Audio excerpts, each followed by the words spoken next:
ಎಲ್ಲರಿಗೂ ಬೆಳಗಿನ ಶುಭೋದಯಗಳು ಹಾಗೂ ನನ್ನ ಚಾನಲ್ಗೆ ಪ್ರೀತಿಯ ಸ್ವಾಗತ.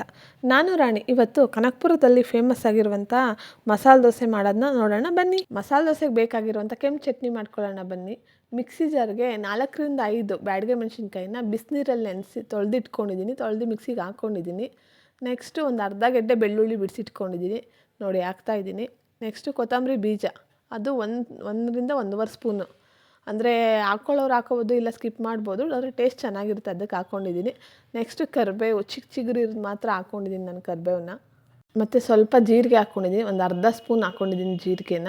ಮತ್ತು ಉಪ್ಪನ್ನ ರುಚಿಗೆ ತಕ್ಕಷ್ಟು ಹಾಕ್ಕೊಳ್ಳಿ, ಸ್ವಲ್ಪ ಹಾಕ್ಕೊಳ್ಳಿ. ಯಾಕಂದರೆ ಇದಕ್ಕೆ ದೋಸೆ ಹಿಟ್ಟಿಗೆ ಹಾಕ್ಕೊಂಡಿರ್ತೀವಿ, ಆಲೂಗಡ್ಡೆ ಪಲ್ಯಕ್ಕೆ ಹಾಕ್ಕೊಂಡಿರ್ತೀವಿ, ಎಲ್ಲದಕ್ಕೂ ಹಾಕ್ಕೊಂಡಿರ್ತೀವಲ್ವ, ಒಂದು ಅರ್ಧ ಸ್ಪೂನ್ ಹಾಕ್ಕೊಳ್ಳಿ ಸಾಕಾಗುತ್ತೆ. ಇದನ್ನು ನೀಟಾಗಿ ನುಣ್ಣಗೆ ಮಿಕ್ಸಿ ಮಾಡ್ಕೊಂಡು ಬರಬೇಕು. ತರ್ತರಿಯಾಗಿ ಮಾಡಬಾರ್ದು, ನೀಟಾಗಿ ಮಾಡ್ಕೊಂಬರ್ಬೇಕು. ಸ್ವಲ್ಪ ನೀರು ಹಾಕ್ಕೊಂಡು ರುಬ್ಕೊಳ್ಳಿ.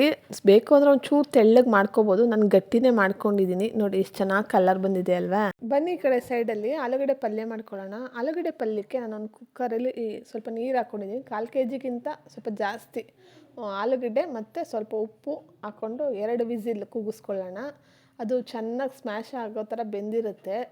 ನೋಡಿ ಎಷ್ಟು ಚೆನ್ನಾಗಿ ಬೆಂದಿದೆ ಅಲ್ವಾ. ಇದಕ್ಕೆ ಸ್ವಲ್ಪ ತಣ್ಣೀರು ಹಾಕ್ಕೋಬೇಕು. ತಣ್ಣೀರು ಹಾಕ್ಕೊಂಡಾಗ ಬಿಸಿ ಎಲ್ಲ ಹೋಗುತ್ತೆ, ಅದು ಸಿಪ್ಪೆ ನೀಟಾಗಿ ಬರುತ್ತೆ. ನೋಡಿ ಆ ತಣ್ಣೀರೆಲ್ಲ ಹಾಕ್ಕೊಂಡು ಒಂದೊಂದಾಗೆ ಸಿಪ್ಪೆ ಬಿಡಿಸ್ಬೇಕು. ಇದು ಸ್ವಲ್ಪ ಉಪ್ಪು ಹಾಕ್ಕೋಬೇಕು, ಯಾಕಂದರೆ ಅವಾಗ ಟೇಸ್ಟ್ ಚೆನ್ನಾಗಿರುತ್ತೆ. ಉಪ್ಪು ಹಾಕ್ಕೊಳ್ಳಿಲ್ಲ ಅಂದರೆ ಸ್ವಲ್ಪ ಸಪ್ಪೆ ಅಂತ ಅನ್ನಿಸ್ತಿರುತ್ತೆ. ನೋಡಿ ನೀಟಾಗೆಲ್ಲ ಎಡ್ಕೋಬೇಕು. ಬನ್ನಿ ಈ ಕಡೆ ನೀಟಾಗಿ ಬಿಡಿಸ್ಕೊಳ್ಳೋಣ. ನಾನು ಸ್ವಲ್ಪ ತಣ್ಣೀರು ಹಾಕ್ಕೊಂಡಿದ್ದೀನಿ ಕೂಲ್ ಆಗಲಿ ಅಂತ. ನೀಟಾಗೆಲ್ಲ ಬಿಡಿಸ್ಕೊಂಡು ಒಂದು ತಟ್ಟೆಗೆ ಹಾಕ್ಕೊತಾ ಇದ್ದೀನಿ 1 by 1.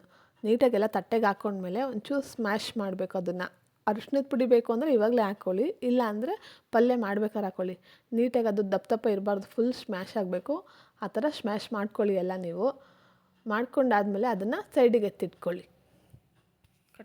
ಬನ್ನಿ ಈ ಕಡೆ ಸೈಡಲ್ಲಿ ಒಂದು ಚಿಕ್ಕ ಕುಕ್ಕರ್ ಇಟ್ಕೊಂಡಿದ್ದೀನಿ. ಕುಕ್ಕರ್ ಇಟ್ಕೊಂಡು ಅದಕ್ಕೆ ಒಂದು ಅರ್ಧ ಕಪ್ಪಷ್ಟು ಎಣ್ಣೆ ಹಾಕ್ಕೊಂಡಿದ್ದೀನಿ.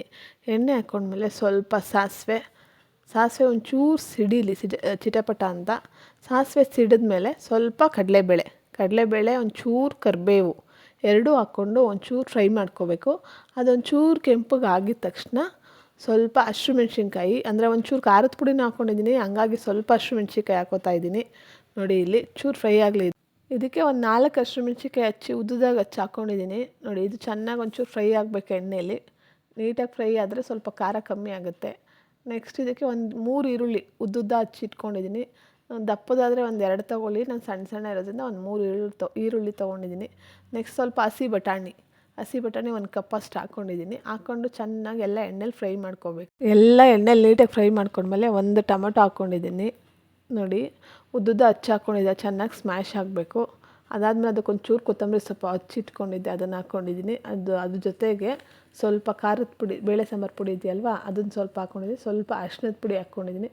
ಚೆನ್ನಾಗಿ ಅದನ್ನು ಫ್ರೈ ಮಾಡ್ಕೋಬೇಕು. ಒಂಚೂರು ಧನಿಯಾ ಪುಡಿ, ಅದನ್ನು ಚೆನ್ನಾಗಿ ಎಣ್ಣೆಲಿ ಫ್ರೈ ಮಾಡ್ಕೊಳ್ಳಿ. ಅದನ್ನು ನೀಟಾಗಿ ಎಣ್ಣೆಲೆಲ್ಲ ಹುರ್ಕೋಬೇಕು.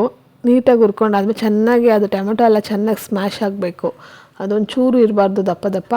ಅದಾದಮೇಲೆ ಈ ಕಡೆ ಬೇಯಿಸಿಟ್ಕೊಂಡಿರ್ತೀವಲ್ವ ನಾವು ಆಲೂಗಡ್ಡೆ, ಅದನ್ನು ಹಾಕ್ಕೊಳ್ಳೋಣ ಬನ್ನಿ. ನೋಡಿ ಎಲ್ಲ ಹಾಕ್ಕೊತಾ ಇದ್ದೀನಿ.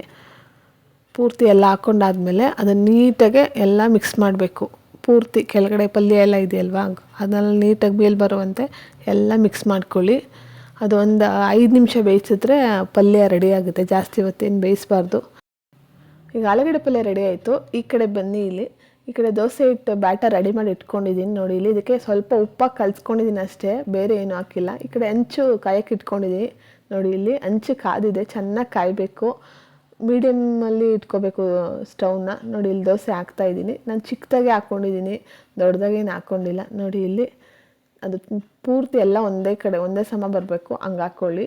ಇದಕ್ಕೆ ಸ್ವಲ್ಪ ಎಣ್ಣೆನಾರು ಹಾಕ್ಕೋಬೋದು, ತುಪ್ಪನಾರು ಹಾಕ್ಕೋಬೋದು.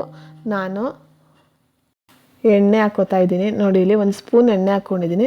ತುಪ್ಪನೂ ಹಾಕ್ಕೋಬೋದು, ನಾನು ಹಾಕ್ಕೊಂಡಿಲ್ಲ, ಎಣ್ಣೆ ಹಾಕ್ಕೊತಾ ಇದ್ದೀನಿ. ನೀಟಾಗಿ ಅದೆಲ್ಲ ಕಡೆನೂ ಬೇಯಬೇಕು. ಸ್ಟವ್ನ ಮೀಡಿಯಮ್ ಫ್ಲೇಮಲ್ಲಿ ಇಟ್ಕೊಳ್ಳಿ. ಜಾಸ್ತಿ ಸ್ಟವ್ ಇಟ್ಟರು ಬೆಂದೋಗುತ್ತೆ, ಸೀದೋಗುತ್ತೆ. ನೋಡಿ ಇಲ್ಲಿ ಪೂರ್ತಿ ಎಲ್ಲ ಒಂದು ಕಡೆಯಿಂದ ಎತ್ಕೋಬೇಕು. ಎಣ್ಣೆ ಹಾಕ್ಕೊಂಡಾದ್ಮೇಲೆ ಅದನ್ನು ನೀಟಾಗಿ ಎತ್ಕೋಬೇಕು. ಒಂದು ಕಡೆಯಿಂದ ನೀಟಾಗಿ ಎತ್ಕೊಳ್ಳಿ. ನೋಡಿ ಇದು ಎತ್ಕೊತಾ ಇದ್ದೀನಿ ಒಂದು ಕಡೆಯಿಂದ. ಅಂದರೆ 2 ಕಡೆ ಬೇಯಿಸ್ಕೊಳ್ಳಿ. ಹೋಟೆಲೆಲ್ಲ ಒಂದೇ ಕಡೆ ಬೇಯಿಸ್ತಾರೆ, ಆದರೆ ನಾನು ಇಲ್ಲಿ 2 ಕಡೆ ಬೇಯಿಸ್ತಾ ಇದ್ದೀನಿ. ನೋಡಿ ಎಷ್ಟು ಕೆಂಪಗೆ ಬಂದಿದೆ. ನಾನು ಒಂಚೂರಾದ್ರೂ ಸಕ್ಕರೆ ಅಥವಾ ಸೋಡಾ ಏನೂ ಯೂಸ್ ಮಾಡಿಲ್ಲ, ನ್ಯಾಚುರಲಾಗಿ ಹಾಕಿ ತೋರಿಸ್ತಾ ಇದ್ದೀನಿ ನಾನು ನಿಮಗೆ. ಇದಕ್ಕೆ ಕೆಂಪು ಚಟ್ನಿ ಮಾಡಿ ಎತ್ತಿಟ್ಕೊಂಡಿರ್ತೀವಲ್ವ, ಅದು ಸ್ವಲ್ಪ ಹಾಕ್ಕೊತಾ ಇದ್ದೀನಿ. ಅದು ಖಾರ ಇದೆ, ನನ್ನ ಮಗ ಜಾಸ್ತಿ ಖಾರ ತಿನ್ನಲ್ಲ, ಅದಕ್ಕೋಸ್ಕರ ಸ್ವಲ್ಪ ಹಾಕ್ಕೊತಾ ಇದ್ದೀನಿ. ನೋಡಿ ಅದು ನೀಟಾಗಿ ಎಲ್ಲ ಕಡೆ ಸ್ಪ್ರೆಡ್ ಮಾಡ್ಕೊಳ್ಳಿ. ಸ್ಪ್ರೆಡ್ ಮಾಡ್ಕೊಂಡಾದಮೇಲೆ ಈ ಕಡೆ ಸೈಡಲ್ಲಿ ಆಲೂಗಡ್ಡೆ ಪಲ್ಯ ಮಾಡಿ ಇಟ್ಕೊಂಡಿರ್ತೀವಲ್ವ, ಚಟ್ನಿ ಎಲ್ಲ ನೀಟಾಗಿ ಸ್ಪ್ರೆಡ್ ಆದಮೇಲೆ ಅದಕ್ಕೆ 1 ಸ್ಪೂನಷ್ಟು ಆಲೂಗಡ್ಡೆ ಪಲ್ಯ ಹಾಕ್ಕೊತಾ ಇದ್ದೀನಿ. ನೋಡಿ ಇಲ್ಲಿ ಇದಾದಮೇಲೆ ಸ್ವಲ್ಪ ಎಣ್ಣೆ ಹಾಕ್ಕೊಂಡ್ರು ಹಾಕ್ಕೋಬೋದು, ನಾನೇನು ಹಾಕ್ಕೊಂಡಿಲ್ಲ ಜಾಸ್ತಿ ಆಯಿಲ್ ಆಗುತ್ತೆ ಅಂತ. ಇದನ್ನು ಮೆತ್ತಗೆ ತಿರ್ವಾಕೊಳ್ಳಿ. ನೋಡಿ ಇಲ್ಲಿ ಎಷ್ಟು ಚೆನ್ನಾಗಿ ರೋಸ್ಟ್ ಆಗಿದೆ ಅಂತ. ನನ್ನ ಮಗ ಜಾಸ್ತಿ ರೋಸ್ಟ್ ಬೇಕು ಅಂದ, ಅದಕ್ಕೆ ನೀವು ಬೇಕಾದರೆ ಇನ್ನೊಂಚೂರು ರೋಸ್ಟ್ ಕಮ್ಮಿ ಮಾಡ್ಕೋಬೋದು. ನೋಡಿ ಇಲ್ಲಿ ಎಷ್ಟು ಚೆನ್ನಾಗಿದೆ masala dosa. Thank you for watching my video.